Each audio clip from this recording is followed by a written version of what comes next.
Sumqayıt şəhərində şəhərsalma və təhlükəsizlik tədbirləri çərçivəsində 5 ünvanda söküntü işlərinin aparılması planlaşdırılır. Söküntü işləri aparılacaq ərazilərdə binalar təqribən 75 ildir ki, istismar olunur. Onu da qedim ki, bu binalar 1 və 2 mərtəbədən ibarətdir.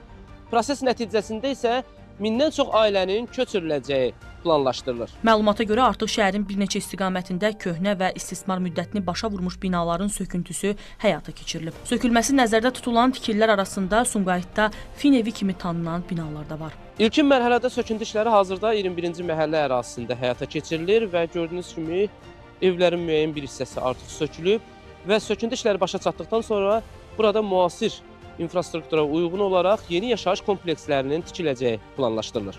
2 mərtəbəli olan bu tikililər uzun müddətli istismar üçün uyğun hesab edilmir və təhlükəsizlik baxımından risk daşıyır. Söküntü prosesində sakinlərin hüquqlarının tam təmin ediləcəyi deyilir. Mən burada yaşayıram, 2-ci mərtəbələrdə burada. Yəni yaşadığınız bina, ev qəzalı vəziyyətdə olduğu üçün söküntüsə Qəzalı başlanılır. vəziyyətdə olduğuna görə söktülər. Bəli. Bizi təzə, təmirli evlərlə Təmin eləyəcəklər. Təmin eləyəcəklər. Yəni belə deyiblər. Belə deyiblər. Bizə deyilib evlə təmin olunacaq. Evlə, hə. Pul söhbəti yoxdur, evlə köçürüləcək, bizə evlə təmin edəcəklər. Yəni söküntü işləri aparılacaq, binalar tikiləcək, sonra siz də Sonra bizi ora köçürəcəklər.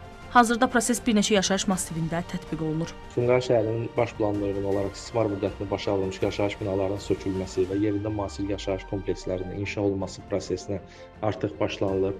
Hazırda proses şəhərin bir neçə yaşayış massivində, o cümlədən 4-cü, 15-ci, 16-cı, 17-ci və 21-ci məhəllələrində ardıcıl və planlı şəkildə həyata keçirilir. Bu proses gələcəkdə də davam etdiriləcək. İcra Hakimiyyətindən o da bildirilib ki, əsas məqsəd Sumqayıt şəhərinin ümumi memarlıq görünüşünün müasirləşdirilməsidir. Nizami Rəsulov, Şəbnəm Qurbansoy, Xəzər xəbər.